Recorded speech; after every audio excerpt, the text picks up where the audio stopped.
Mga baligyang pabuto, hinay pa kuno ang palit sa Cagayan de Oro City. Atong sayron kung ano sa live report ni Cyril Chavez. Cyril.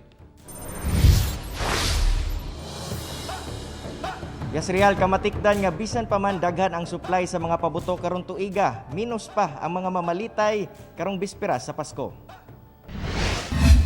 Usa si Joselito sa mga nagsugod na og pamaligya og pabuto karong adlaw sa Rodelsa Paseo del Rio duol sa Rodelsa Circle sa Cagayan de Oro City. Ilang gituman ang health protocols sama sa pagmuntar og plastic acetate divider. 150,000 pesos kuno ang iyang gikapital ug nang hinaot nga makaginansa taliwala sa pandemya labi pa karong bispera sa Pasko. Karon pa mi adlaw nagbaligya gyud kay karon pa man mi makakuan sad sa among compliance gikan sa city nga mga protocol. Mao nang karon kompleto gyud mi og mga kaning mga paraning face mask, kaning cellophane, distancing. Apan karong buntaga, kamatikdan nga medyo hinay pa ang palit sa mga pabuto. Among naabtan si Andy Adansa ug Johnny Talabok nga mipalit og pabuto. Gisingit lang kuno nila sa budget ang pagpalit og pabuto karong tuiga. Labi pa nga minus ang ilang panginabuhian tungod sa pandemya. Para lang kalingawas mga bata ba. Na napoy kalingawan unya gabi. Nya. Gamay ra pod mipalit no ra pod ni. Wa putay kwarta pod. Isingit ra budget. Oh. Wa kay nagsaba sa asawa nga palit ko kay. Masuko sad do. Okay ra man balag lisod karon ng panahon. At least paano lang ba? Nalay ginag mga para sa pamilya namin ito. Pagkaon og simple nga gamay na pan nangalingawan na ba. Sa guidelines nga gihatag sa LGU, bawal magpabuto sa bisan unsang establishmento. Gibawal usab ang pagbaligya og mga pabuto sama sa Judas Belt ug Piccolo. Ginabawal sab ang online selling sa mga pabuto. Real, wala man hinuoy kausaban sa presyo sa mga baligyang pabuto dinhi sa Cagayan de Oro City kung itandi sa milabay nga tuig.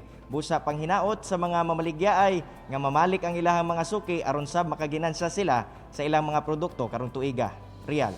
Say, sunod tuig, mga glauman nga, mawala na gyud ang mga pabuto sa tibuok nasod. Unsay mga plano nila karon pa lamang kay daghan gyud ang mawalan og panginabuhian ni ana.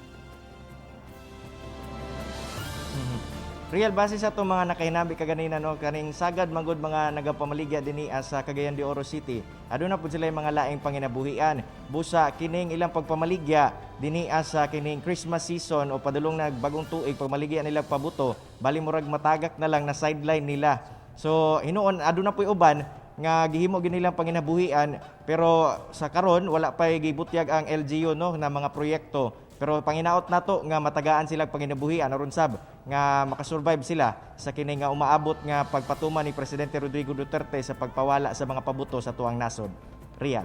Say, lastly, kumusta ang sitwasyon diha karon, ang atmosphere labi na bispera sa Pasko, bisan na pandemya, bibo na ba na may nagapabuto o kumusta ang mga tao mismo diha sa Cagayan de Oro City?